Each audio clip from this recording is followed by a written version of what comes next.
يا ترى التوأم بصمات صوابعهم زي بعض؟ عشان اقول لك بقى اجابه الموضوع ده هنرجع لاخر القرن ال19. راجل لطيف اسمه هنري فوكس خلف توأم شبه بعض بالظبط، سمى واحد البرت ابينيزر والتاني سماه ابينيزر البرت، يعني حتى سمى الاسامي شبه بعض بالظبط.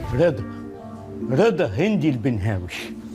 وعشان هو كان بيتلخبط بينهم بقى يعلمهم، يعني حط لواحد شريطه زرقاء والتاني حط له شريطه حمراء، وكتب اساميهم كمان على كراسي السفره. لكن الحقيقه هم طبعا زي اي توأم ذكي كانوا بيبدلوا الكراسي وبيبدلوا الشرايط كمان. لما كبر التوأم ده بداوا يعملوا شويه عمليات اجراميه خفيفه كده، صيد غير مشروع، ويسرقوا بقى البط والوز والمواشي من المزارع اللي جنبيهم. لما كان يجي يتقبض عليهم كان واحد منهم يبقى مستخبي في مكان تاني او بيعمل حاجه تانيه، بحيث لما يتقبض عليه يقول لهم لا ده انا كنت بعمل كذا، انا البرت ابينيزر مش ابينيزر البرت. فيها كرم. انا مش كرم، انا كريم. فيها كريم. انا مش كريم، انا كرم. مش بس كده، ده كمان كان بيروح بعدها يطالب بتعويض ان انتم مسكتوني بالغلط واتهمتوني بالغلط. المهازل دي فضلت سنين طويله جدا قدام المحكمه لحد ما اضطروا يستعينوا بخبرات السير ادوارد هنري، الاب الروحي لعلم بصمات الاصابع في العلم الجنائي. والراجل قدر فعلا ان هو يحدد اختلاف في البصمات ما بين التوأم، وقدر يثبت ان التوأم بصمات ايديهم ورجليهم كمان مش متطابقه. اما بقى الدي ان اذا كان متطابق ولا لا هنتكلم عنه المره الجايه.